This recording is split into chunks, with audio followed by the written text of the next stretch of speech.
is a walking miracle. A man diagnosed with stage 4 cancer back in 2002. He was told he had 5 years to live, barely. 9 years later, Jacob Boger is cancer-free. He says it is all because of a heavenly voice that told him to quit his cancer treatment. You see, it's all very simple. God either gives you or allows you to get cancer.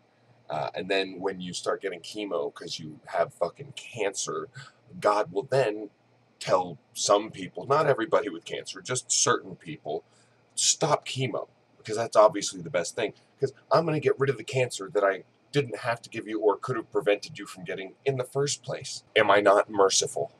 He's now a preacher and an entrepreneur.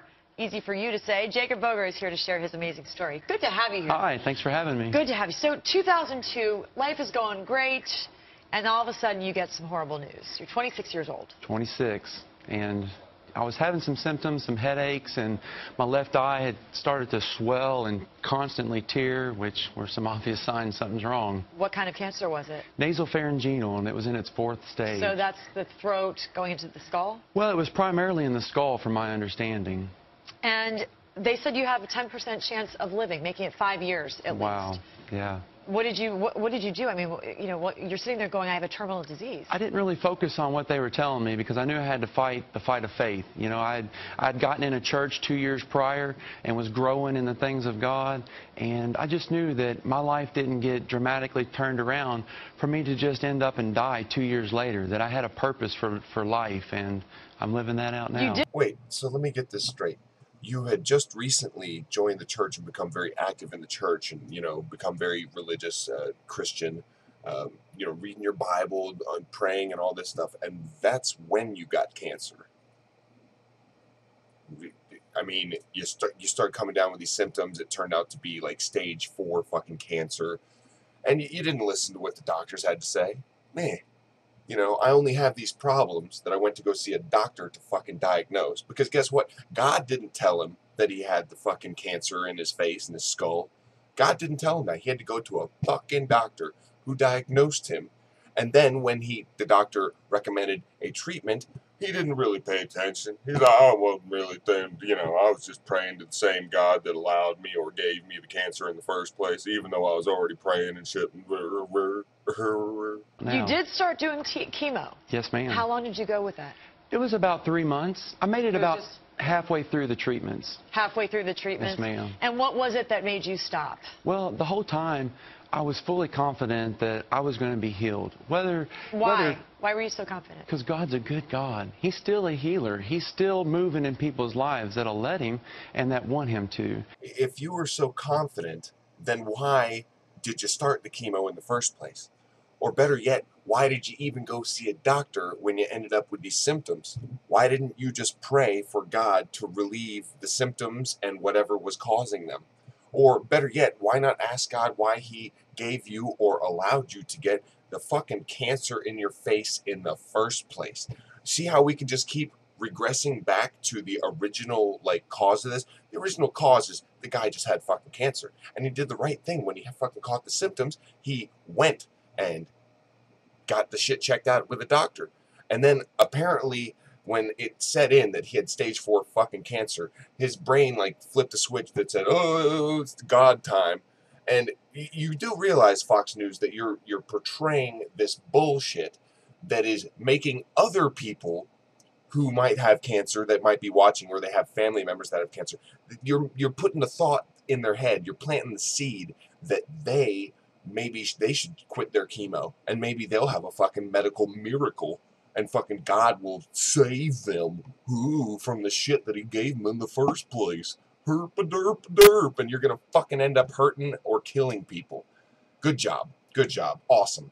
Awesome. And people that say that, like, religion doesn't do any harm or whatever, you've got to be fucking blind. You've got to seriously turn a blind eye to this kind of shit.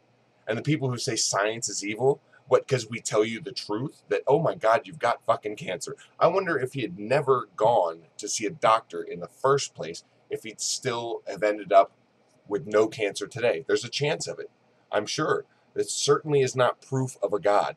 Because if that's proof of God, then all the people who die of cancer every year that are religious are proof that there is no God. And there's a fuckload more of them.